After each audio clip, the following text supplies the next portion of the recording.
এই যে এক থলে আম আছে, এগুলো কোনো কেনা আম নয়, এগুলো কালকে 3 ঘন্টা ঝড়ে দেখো গাছে সব আম পড়ে গেছে। সবাইকে দেওয়ার পর এগুলো বেঁচে আছে, এখনও বাগড়া হয়নি যে গুড় আম করবো বা আম তেল করবো, এগুলো সব কুশি এখনও। আমাদের এই আম্রপালি আমগুলো না অনেক বড় বড় হয়, সাইজগুলো দেখো না কত ছোট ছোট অবস্থায় পড়ে গেছে। তো অনেক আম লেবু একবারে বিছিয়ে পড়ে গিয়েছে, কালকে 3 ঘন্টা ঝড় হয়েছে। পড়বে তো বটেই, বাবা এখানে রেখে দিয়েছিল, কালকে রাত্রে কুড়িয়েছে, আজকে সকালে কুড়িয়েছে, গাছ পুরো ফাঁকা হয়ে গেছে। আমার রান্না হয়ে গেছে, খেতে দেবো। শুভ দুপুর বন্ধুরা। তো চলো কি রান্না করেছি। আচ্ছা, আজকে রান্না করেছি, এখানে গাছের এই লেবুগুলো পড়ে গেছে, রস হয়নি খুব একটা, তবু কেটেছি যেটুকুনি আর কি রস বেরিয়ে, দেখি রস হয়েছে কিনা, খানিক হয়েছে। আচ্ছা, এখানে সোনাই বাটা মাছ ভাজা খাবে, ওর ভাজা দুটো বড়া, মুড়ি খাওয়ার আমাদের আলুর বড়া হয়েছিল রেখেছি।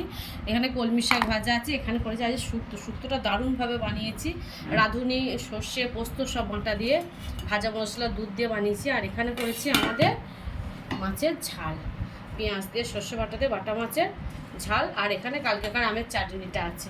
তো এই আজকে খাওয়া দাওয়া।